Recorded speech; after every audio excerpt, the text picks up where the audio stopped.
Deux sites visités, deux symboles de grande portée. D'abord, le musée des Beaux-Arts d'Alger, sur une étendue de 4500 m². Accompagnée de la ministre algérienne de l'Éducation, Nouria Ben Gabrit, la première dame de Côte d'Ivoire s'est donné du plaisir à découvrir les merveilles de ce musée, avec notamment l'exposition en cours du peintre Agyaout concernant 56 tableaux.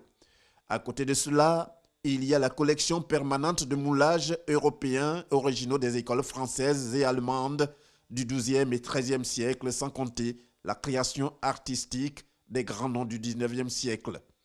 Telle qu'elle a mentionné dans le livre d'or du musée des Beaux-Arts, la première dame de Côte d'Ivoire s'est dite heureuse de découvrir ses œuvres, selon elle, inestimables. J'ai été particulièrement heureuse de découvrir toutes les belles œuvres que regorge le musée des Beaux-Arts, et vraiment que de trésors et que de magnifiques œuvres qui sont répertoriées dans ces belles salles. Je voudrais féliciter d'ailleurs Madame la directrice du musée parce qu'elles sont particulièrement bien entretenues, sauvegardées. Enfin, c'est vraiment magnifique. J'étais particulièrement impressionnée. Une autre visite de la première dame de Côte d'Ivoire, même plaisir. Il s'agit du jardin d'essai. C'est la découverte par Dominique Ouattara des jardins français et anglais, du musée Faune et Flore, du jardin d'enfants, du centre d'exposition et du jardin zoologique, le tout bâti sur une superficie de 80 hectares. L'un des éléments impressionnants, c'est le grand arbre à lianes qui aurait servi de décor au tournage du célèbre film Tarzan avec l'acteur Johnny Weissmuller. Comme on le voit, la joie de la première dame de Côte d'Ivoire, Dominique Ouattara, a été aussi grande que lors de sa première visite, c'est-à-dire le musée des Beaux-Arts. Constantine, ville algérienne où est née la première dame de Côte d'Ivoire, Dominique Ouattara. C'est dans cette ville que le président Alassane Ouattara, au 3e jour de sa visite d'État en Algérie, s'est rendu ce mercredi en compagnie de son épouse. Constantine, également ville industrielle par excellence de l'Algérie, le déplacement du couple présidentiel dans cette localité a été l'occasion pour le chef de l'État ivoirien de visiter plusieurs unités industrielles.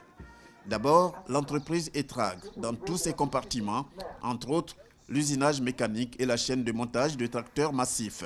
Employant 1200 personnes, l'entreprise ETRAG a fourni en 40 ans d'existence à l'agriculture algérienne 130 000 tracteurs. Il y a aussi le groupe algéro-turc appelé BIFA, un groupe spécialisé dans la fabrication de la biscuiterie, de la chocolaterie et bien d'autres produits.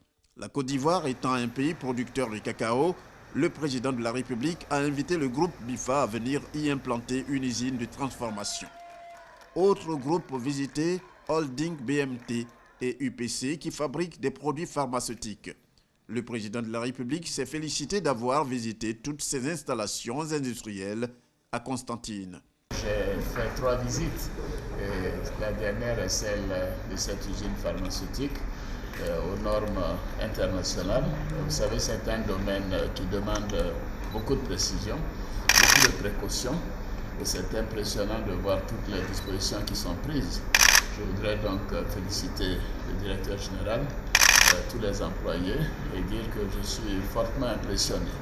Comme d'ailleurs tout à l'heure la visite de la chocolaterie qui montre que la Côte d'Ivoire peut exporter des beurres de cacao, et également la visite de l'usine de tracteurs. Tout cela montre l'industrialisation de ce grand pays et je voudrais profiter de cette occasion pour remercier à nouveau le président Bouteflika pour l'audience qu'il m'a accordée. À Constantine, le président Alassane Ouattara et son épouse ont eu droit à un mini-spectacle au centre Zénith de 3500 places, après d'autres visites, cette fois touristiques, qui leur ont permis de découvrir des ponts ainsi que des monuments historiques.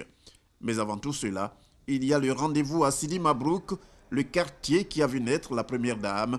Le couple présidentiel s'y est rendu pour faire un tour à la maison familiale, maison d'enfance de Dominique Ouattara.